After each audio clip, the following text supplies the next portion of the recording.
mga ka-adventure at samahan nyo ako dito sa may pagawahan ng chicharon macaroni dito sa may Barangay Ano, San Carlos City, Pangasinan.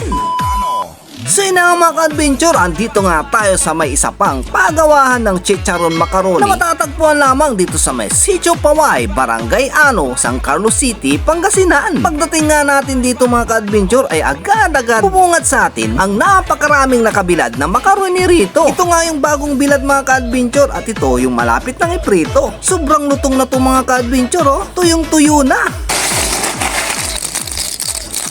Hey, what's up mga ka-adventure? Andito tayo ngayon sa may Sitio Paway, Barangay Ano, San Carlos City, Pangasinan. At andito nga tayo sa kanilang pagawahan ng chicharon na macaroni. Try na nga natin kung quality ba talaga yung kanilang mga chicharon macaroni dito.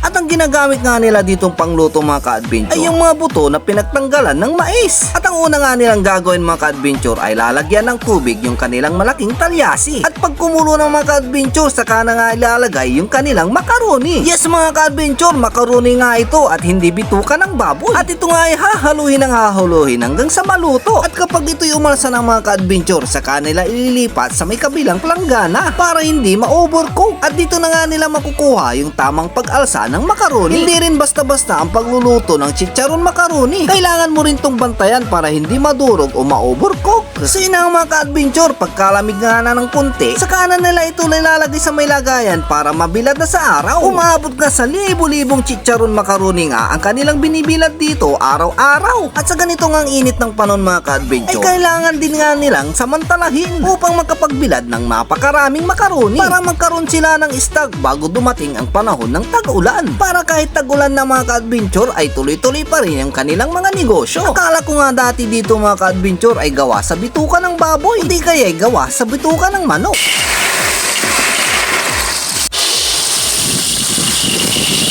So yun ang mga ka-adventure, pagkatapos nga ng ilang araw na pagbibilad, pwedeng-pwede na tong ipreto.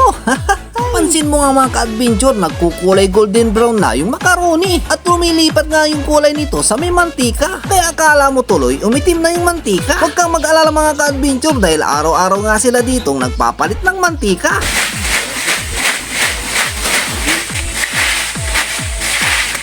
Iaya-kayak to.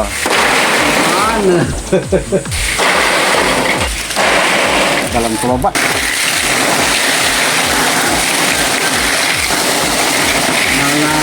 So yun na nga mga ka-adventure, nilalagay na nga nila sa may malaking plastic at nilalagyan nga rin nila ito ng kunting pampalasa.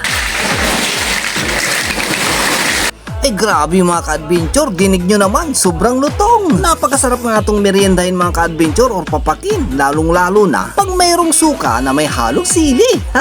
Ay, quality. Ikaw ba mga ka-adventure, ilang taon ka na nung nalamang mong macaroni pala ito at hindi bituka ng baboy? At kung nanonood ka pa hanggang ngayon, paki-comment na lang dyan sa baba kung tagasan ka para malaman ko kung saan napapatpad ang aking mga video. So yun ang mga ka-adventure, may mga dumating na mga customer dito at galing pa sila sa may Ilocos. Doon nga nila ito dadalhin at ibebenta. At kung saan-saan na nga nakakarating tong chicharon macaroni na ito, umaabot na nga ito sa may Luzon, Visayas, Mindanao at sa ibang bansa.